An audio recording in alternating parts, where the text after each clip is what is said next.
দেশটা তো আসলে আমাদের সবার, আর এবং ট্রাফিক পুলিশদের উপরে অনেক বড় একটা দায়িত্ব পড়েছে এবং আমরা তাদের পাশে দাঁড়াতে চাই। কর্মবিরতি প্রত্যাহারের পর রংপুর নগরীর সড়কে ফিরেছে ট্রাফিক পুলিশ। গত এক সপ্তাহ বিভিন্ন দাবি দাওয়া নিয়ে কর্মবিরতিতে ছিল পুলিশ। আজ সকাল ৮টায় রাস্তায় ট্রাফিক পুলিশ সদস্যরা দায়িত্ব পালন শুরু করেন। প্রধানমন্ত্রীর পদ থেকে ৫ই আগস্ট শেখ হাসিনার পদত্যাগ ও দেশত্যাগের ঘটনায় রংপুরের বিভিন্ন থানা ট্রাফিক পুলিশ বক্স, পুলিশ ফাঁড়িতে হামলা ও ভাঙচুর, অগ্নিসংযোগ করা হয়। এ অবস্থায় রংপুর সহ সারা দেশের ট্রাফিক ব্যবস্থা ভেঙে পড়ে। এ পরিস্থিতিতে দায়িত্ব সামলাতে দেখা গেছে বিশ্ববিদ্যালয়, কলেজ ও স্কুল শিক্ষার্থীদের।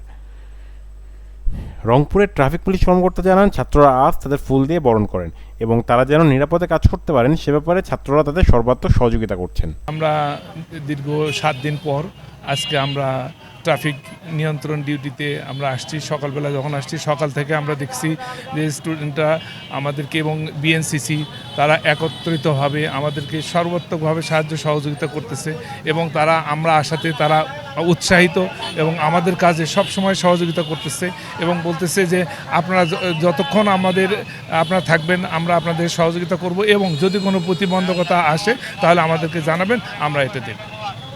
শিক্ষার্থীরা বলেন, আমরা সড়কে ট্রাফিক ব্যবস্থাপনার দায়িত্ব তাদের হাতে তুলে দিয়েছি, তবে তাদের নিরাপত্তার স্বার্থে আমরা এখনও রাজপথ ছেড়ে যাচ্ছি না।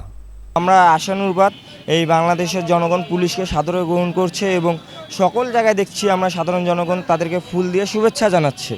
অনেক দিন পরে যদিও ট্রাফিকটা নামলো, আমরা এখন যথার্থ চেষ্টা করতেছি তাদের সহযোগিতা করতে, তারা যেন কখনো কোনো সমস্যায় না পড়ে। আমরা বিগত 7 দিন থেকে ট্রাফিকের দায়িত্ব পালন করছি, তো আজকে ট্রাফিকের আসছে, আমরা তাদেরকে সহযোগিতা করছি। এদিকে রংপুর নগরীর 7টি পয়েন্টে আজ ট্রাফিক উপস্থিতি লক্ষ্য করা গেছে। Mahbubur Rahman, RCTV news, Rangpur.